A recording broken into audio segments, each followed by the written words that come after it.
What's up guys, this is Vitaly from TouchLifeStudio, and today we're going to talk about top 5 mistakes to avoid when using powerful Nikon Z9.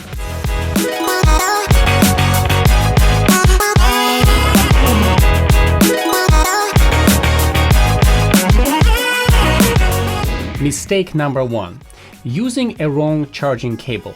The camera allows charging the battery in camera via a USB-C port. So now my personal mistake, I used a wrong cable on a trip. Even though the battery lasted 3 days, I was out of the camera for the rest of the trip.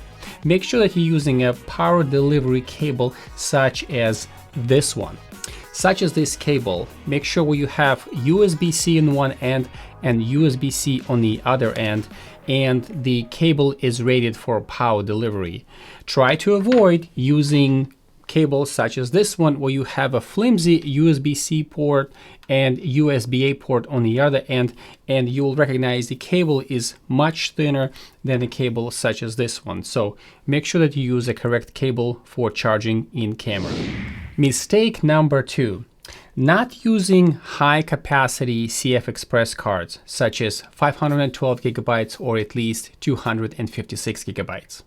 I quickly learned what it's like to shoot in 4K 60 and 120 frames per second, 8K in ProRes RAW, 10-bit 422. Now, camera records over 2 hours. It has a great battery life, it lasts a long time.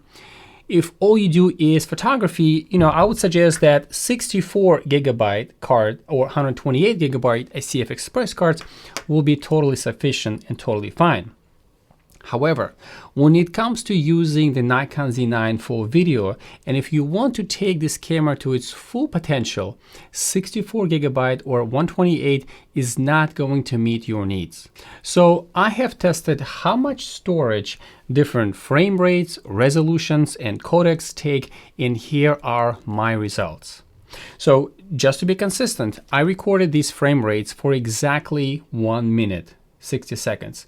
I did not bother comparing typical 4K 24 or 30 frames per second, as most people already shoot in these frame rates and resolutions, and people are pretty familiar what it takes when it comes to storage for those specific frame rates. So I shot in H.265 10-bit 4K 60, and it took 2.54 gigabytes. Not bad, pretty reasonable.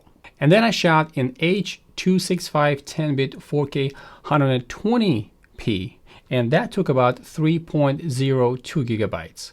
Again, not bad for 120 frames per second in full frame, no crop. Then I tested the camera in H.265 10-bit 8K 30p, and that one took only 3.03 gigabytes. And to be honest, I was pleasantly surprised that it only took 3 gigabytes for 1 minute of 8K at 30p. And now this is where it gets very interesting. When I recorded 60 seconds of footage in ProRes 422 HQ 10-bit 4K 60p, that one took whopping 13.1889 gigabytes of storage. Now that is a pretty significant jump. Then I recorded 60 seconds of ProRes RAW HQ 12-bit 4K 60, and that one jumped to 19.54 gigabytes. Again, significant jump. And then the last one that I tested is NRAW 12-bit 8.3K 60p, and that one just went up to 26.22 gigabytes, which means if you record nearly 4 minutes of video using that specific scenario, it's going to be nearly 100 gigabytes worth of data. It is crazy. So hopefully now you see the importance of high capacity CF Express cards.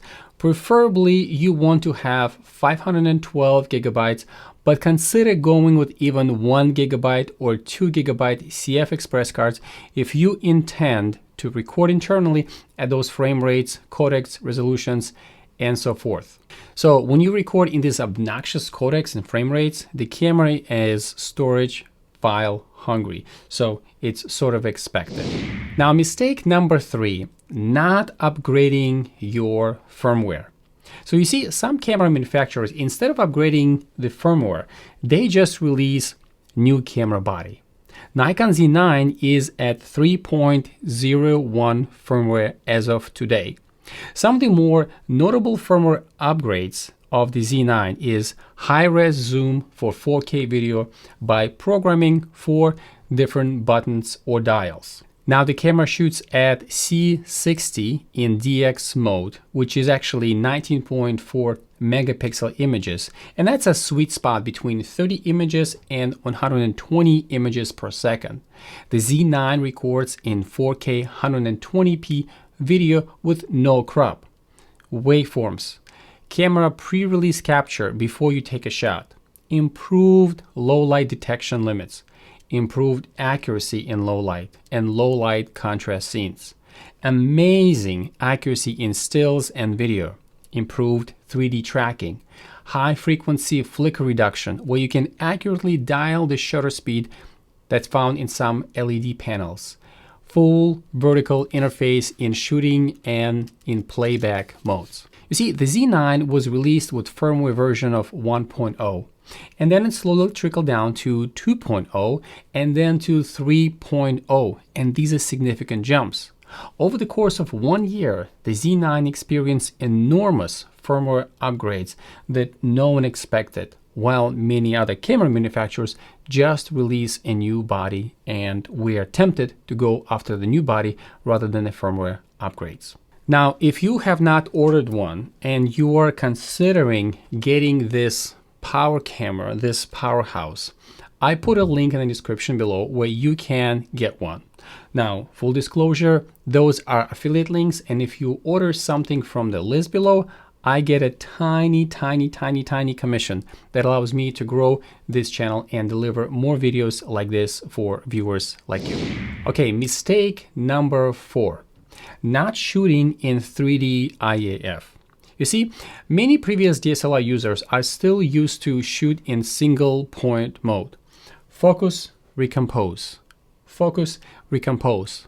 So let me tell you, this is a thing of the past. The 3D IAF mode and subject tracking of the Z9 does better job in focusing on subjects and objects than you and I can do, especially for fast-moving objects, fast-moving birds and animals and sports and things of that nature. So 3D tracking, this is where it's at.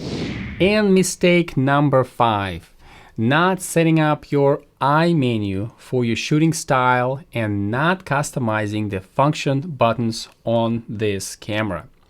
You see, this camera has more features and functions than any photographer would need or could use.